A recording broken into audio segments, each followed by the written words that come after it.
Hello and welcome to Addiction Free. I'm your host, Evangelist Kandi Rose. I am so excited to be sitting here with Judge Ralph Ohm. You know, he is the district judge for Garland County, the district court judge for Garland County. And he has sent quite a few people to faith-based recovery. He believes in it. Now he also sends them to another place, but his heart is for faith-based because he has seen tremendous results. Matter of fact, you're going to be hearing from a few of the ladies that he has sent and how now they have went on and have successful careers and their lives have been restored. So I'm going to let Judge Ralph talk to you here about what's happening here in this court and what's been going on with some of the people that he has sent to faith-based recovery. Well, thank you very much, Kandi. To begin with, I have been the district court judge here in Hot Springs in Garland County for just over almost 19 years. January 1 will be 19 years. And I will tell you, after a while, you do get tired of just putting people in jail and making them pay fines. And it got to be somewhat mundane, and I had actually decided not to run again. And then I had a lady show up in my court who I had known, who I had actually taught at National Park Community College when I taught there, criminal law and criminal justice, which was before I became a judge, who showed up in my court who had some real problems. In fact, I remember asking her if she ever completed her associate's degree at National Park and learned that not only did she complete her associate's, she completed her bachelor's, and I'm pretty sure she went on and got her master's and was actually teaching at Central High and was doing a lot of stuff, but met a guy who introduced her to cocaine and it just totally ruined her life. And so that was my first real exposure to the drug world. I mean, other than just to sentence people on drug charges. Yeah. And as a result of that, it just so happens there was a lady in the courtroom who I kind of knew. Her name was Miss Liz Breakbill, and she ran a program called Potter's Clay, which was a faith-based program, which was predominantly for women with battered issues. Yes. And so Liz happened to be here, and so I asked her if she would meet with this young lady, and I ended up ultimately court ordering this lady to go to a rehab program and was absolutely shocked with the results and the change and the transformation. I tell people this all the time, unless you change the inside, the outside's not going to change. And so there's really only one way to change the inside, and that is a spirit. Jesus is clearly the answer to that. But rehab programs are designed not necessarily to convert people. Rehab programs are designed to change attitudes, change actions, and change results, and to reconnect relationships because, as great as the church is, it's really not about buildings and places and things. It's about relationships. Yes. Relationships with Christ, relationships with family, relationship with friends, relationships with each other. And so the faith-based rehab programs really stress the importance of relationships and building the bridges and rebuilding bridges that you have destroyed because of your addictions and issues. In fact, I have a program just for family members of addiction. In fact, it's called Families in Addiction. Okay. And that program, and if you are if you happen to be listening and you live in Hot Springs or in Garland County, it's not just the person that has the issue that is the real problem. That problem translates all across the gamut. And so we actually have a program for family members in which addicts are not welcome. They don't go to that program, strictly for family members because it has become such a big issue outside of the addiction. Yes. And so bottom line is, we started with seeing some results here, and I will tell you that this person really opened my eyes. And in fact, once I saw that, then I started looking for opportunities, and the opportunities are everywhere. So once I started seeing because I started implementing a drug court, and this was probably right at 11 years ago, give or take a little bit. And once I started seeing what we could do with changing lives, I decided to stay. And so the only reason I really stay here is because of my drug court. And then we have a DWI court that Judge Schweitzer runs, and those are people who have DWIs, who have alcohol issues usually.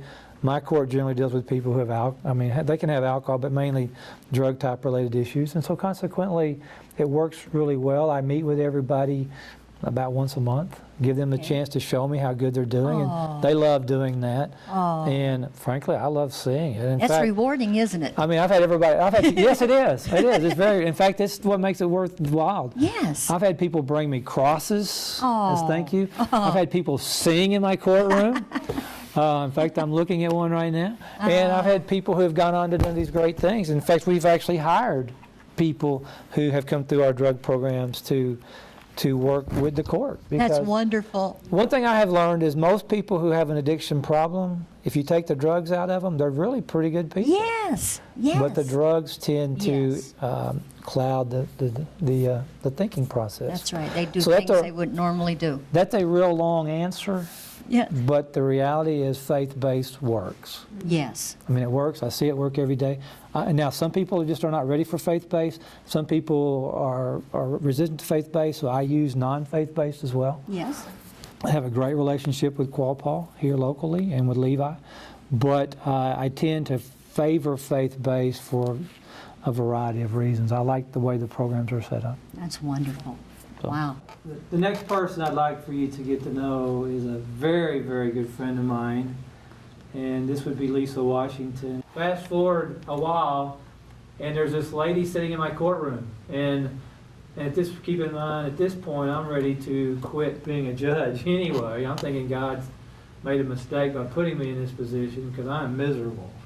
And so I've been doing it for about, about 8 years, I guess, at that point. And there's this lady sitting in my courtroom against the wall, asleep. And she's got on a do-rag. She's got on parachute pants that are lime green. She's got the biggest bag I've ever seen in my life, and she's sound asleep in my courtroom. And so we get through with court. And I asked my bailiff, find out who this is and why she's here. And it turns out it is Miss Washington. And Miss Washington did something about 3 O's in a row, and you win at tic-tac-toe, and she was at Oasis on Washita and thought about Judge Owen, which gave her the 3 O's in a row.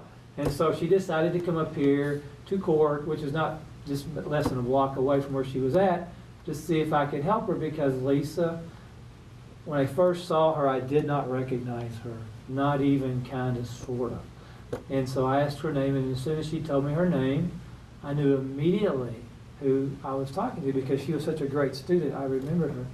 And so I did ask if she did, in fact, get her associate's degree, and she told me she did. And I asked her if she got her bachelor's, and she did. And I thought you got your master's, yes. And I asked her if she got her and she went on to say she got her master's degree, and that she was teaching at Central for a while, and teaching at Philander Smith, as I recall, or some other place. And I'm looking at her thinking, what in the world happened? How do you go from being this wonderful student, teacher, involved in the community, to being this lady who was clearly a mess. One of the biggest messes I'd ever seen up to that point, or ever paid attention to anyway.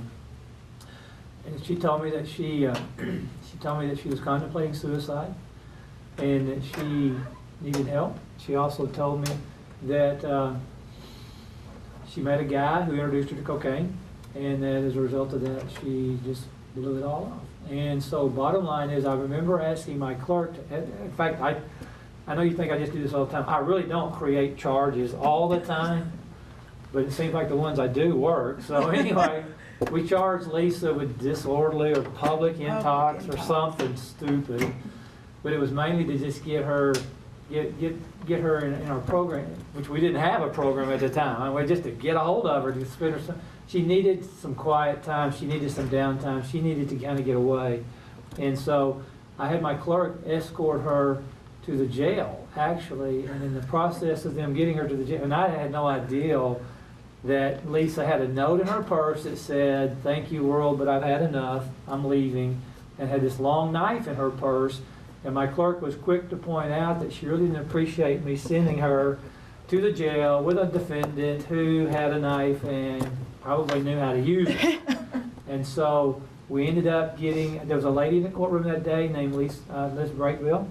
Miss Breakville happened to be here with somebody else, and so Miss Breakville ran a program called Potter's Clay. And so I asked Miss Breakville to meet with Lisa, and ended up sending Lisa to Potter's Clay right around Thanksgiving, which is about when this is being aired, or not aired, but videoed. But bottom line is that was about 11 years ago. And Lisa has done, she just took the opportunity, did fantastic.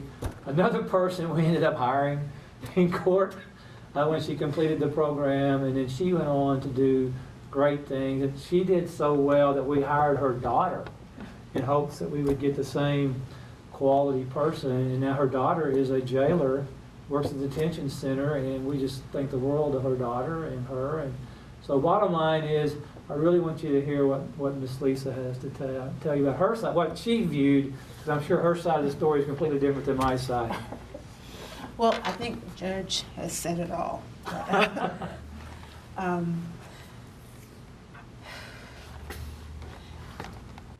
I didn't know that being an addict or getting messed up around has no ethnic group, has no socioeconomic status. It doesn't matter your religion, doesn't matter your educational level. It's unbiased. I thought that going through life, this was just going to be a part of it. And to be able to quit, not quit, whatever, it would be my choice. No one ever told me that once you get started, it's like the enemy has a hold of you, and the hold gets tighter and tighter and tighter. Pretty soon you look up and you are shackled to guilt, hurt, shame. You can no longer see the joy and happiness in life. And when you are there at that point, you are there at the lowest. You're underneath the garbage and the filth. And that's where you think you belong at that point. And with no other options, no other way out, death is a welcome friend.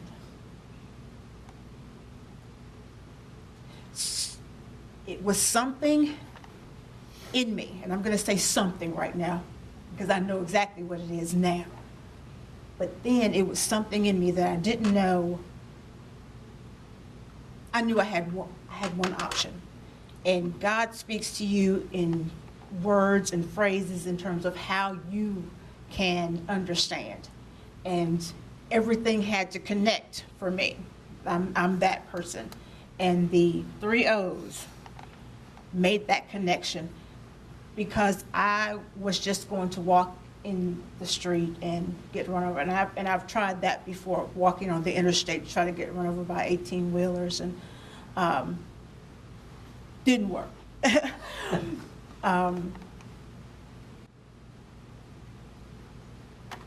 Coming to Judge Ohm's courtroom on that day, it had to be a God thing, because there was not a security guard up there. I came in, I looked like, I smelled like I looked like I smelled. People in the courtroom, they did clear the way for me to sit down. I had a big, huge knife in my jacket pocket, and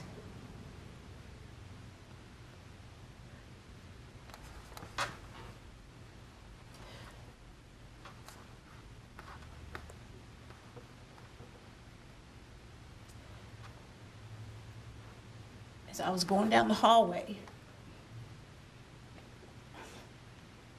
I didn't even know that he was here. But as I was going down the hallway, I said, okay, if he's not here, then it's meant for you to die.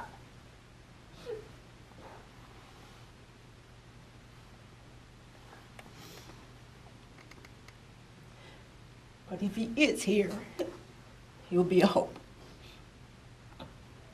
So I stood back in the back of the courtroom and I saw his face.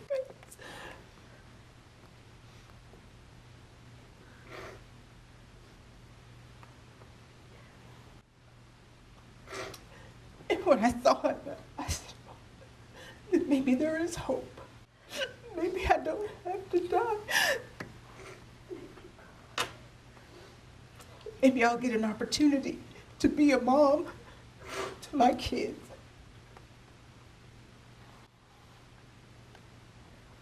And so there was nothing and nobody that was going to stop me from at least talking to him. And after it was all over, I fell asleep. And so everybody was gone out of the courtroom. And the guard comes over. He said, hey, do you have any business with the judge? And I said, well, no. I said, but I'd like to talk to him. He said, no, you can't do that. You're going to have to leave. I said, no, sir, I'm not going anywhere. The road has been too long and too hard for me to get to this point and just say, bye. So I got an opportunity to talk to the judge. And I said, Judge Owen, you may not remember me, but my name is Lisa Washington, and I was a student in your class. And somebody told me that I can come to you for help. But if you don't want to help me, then I understand. I didn't feel even worthy to even ask.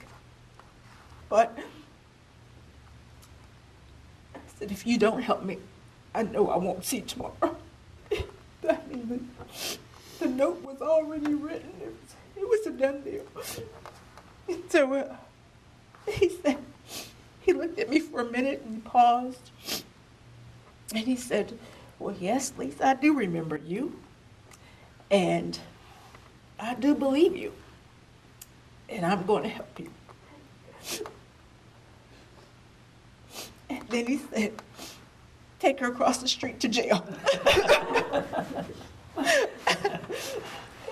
If you've ever heard a needle on a record player, that's exactly what that moment was like for me. I'm like, oh, wait, I didn't sign up for this. I don't need to go to jail. I want some help. I thought you were going to call somebody. A van was going to come. They put me up in a nice warm bed or something. But, jail was not an option. I didn't think that. And so I voiced that that's not what I signed on for. He said, this is the only way I know to keep you safe. Right. Yeah. So his clerk did walk me across the street, and she did ask me, you're not going to run, are you? I said, no, ma'am, I'm not going to run. So fast forward, I was blessed, truly blessed to see and meet individuals at Potter's Clay who they did. When you have been going through that, no one trusts you, and they shouldn't, because your pockets will be picked clean. But I met individuals who brought me and didn't want anything from me. They just wanted to love on me because I didn't love myself. And I had forgotten what that level of compassion and love and hope, I forgot what that meant. And so they started planting these little seeds in me and taught me that it is okay. It is okay to go through. Just know that you're not alone.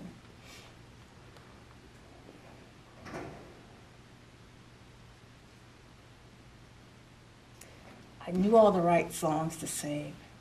I knew the verses to say. I knew God.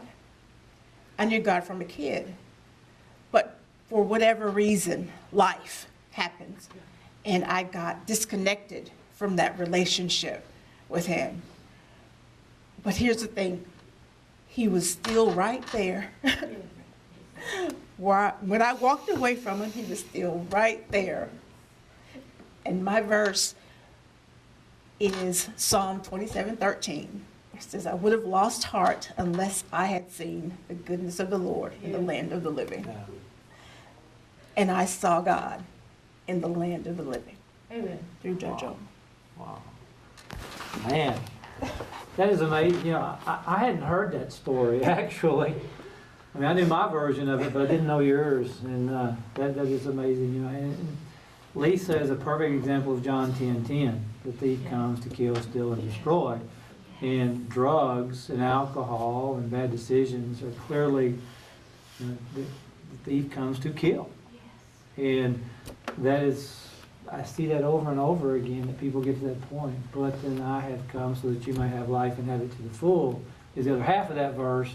And once you connect to that half of the verse, then you end up with somebody here like Lisa, who not only fought the fight, but was successful with God's help and is now helping other people and doing all these incredible, wonderful things. It's amazing. This is why we do what we do, is to see the successful completion of God's work in Lisa's life. And God is so far not done in her life. Because it's amazing what her and Desiree and Cindy and all these other people will do. I just hope I get to live long enough to see all that they will accomplish in their lives. So. When these folks went into faith-based recovery and they stayed through the duration of the period and graduated, there was such a great success rate when they went all the way through it now and they truly gave their hearts to the Lord and made a commitment. That's when they found the total freedom, peace, and purpose. And so I just want to encourage you that if you're needing help, consider going into a faith-based recovery. You see, the higher power is Jesus Christ. I was in a treatment center myself years ago, but at least I was agnostic at the time. Wasn't sure if there was a God, but at least reading their book they had that talked about a higher power, and I came to believe maybe there really was a God. And of course, later on, when my mother led me to the Lord, I realized then Jesus is the higher power. And so ever since then, I've been so excited to want to tell people. I have my own television program called Addiction Free, and I interview people. I've interviewed probably 1,000 people or more telling about how Jesus has set them free. Many of them went through faith-based recovery. And I myself was a former stripper and a prostitute and had a stripping business. And I had multiple addictions. But when I made a whole heart commitment to the Lord and being willing to leave the old life behind, just be willing. You be willing and mean it with your whole heart. The Holy Spirit, which has always been lacking in our life, will come in and give you the power. And you can live a free and joyous and life with purpose. So if you'd like that new life, just say this prayer with me now and mean it with your whole heart. Say, Jesus, forgive me of my sins. Come into my heart. I want to live for you with my whole heart. I'm willing to leave the old life behind and follow you. In Jesus' name, amen. God bless you. Thank you for watching this, and tell others, because there are so many people dying every day from overdoses and committing suicide because they think there's no hope. But there is hope, and his name is Jesus. God bless you. Hi, my name is Robert Scott. I'm the program director of the Father's House Ministry. We are a Christian discipleship program for men and women located in Donaldson, Arkansas. What we are is a recovery ministry. We use the commands that God outlined for you in the Bible on how to live your life, and use that to help people assist and provide a drug, alcohol, and nicotine-free environment where people can learn and practice self-discipline. Like, it doesn't cost anything to come to our ministry, and we would love for you to get some information from us. Thank you. I just encourage, if you're struggling with any kind of addiction or you know someone in your family or someone, just maybe one layer of connection of a person removed from you, please proactively take the initiative to reach out to them and say, hey, I saw this program where, you know what, there's actually help, there's actually hope. We'll be happy to talk to you, happy to bring you in or talk to you about that loved one that needs to come in.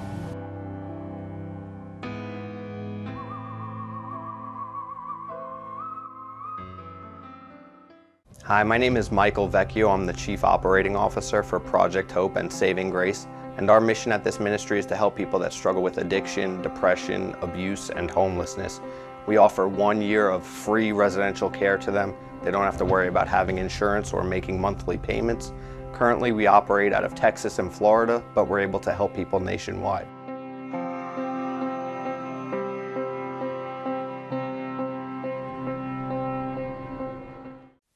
I'm Richie Willis, and this is my wife, Carly Willis. We both run homes in Hot Springs, Arkansas. We both come out of addictions and out of a long life of bondage of drugs and alcohol, and we've been set free by the blood of Jesus, and God has radically taken over our lives, and now we both have ministries. She has a house for women, and I have a house for 2 houses for men, and they're faith-based houses, and we just thank God for it. Friends, I wouldn't even be on television if it wasn't for the many family and friends that have been supporting this ministry. And if it wasn't for them, I wouldn't even be able to come to you with all these testimonies. And so what I'm just asking you today is if you'd consider being a monthly partner with us on any level. It would be so appreciative. We've now finally went from 3 million homes to now 25 million homes. We're the only one that is doing nothing but addiction-free testimonies with a salvation message at the end. Satan had already picked out my grave. His plan had moved forward to put me away. I drifted so far, would anyone care that I'd soon be lost? I knew my destruction was a matter of time, but Jesus appeared and said, this one is mine. Now I'm safe from all harm.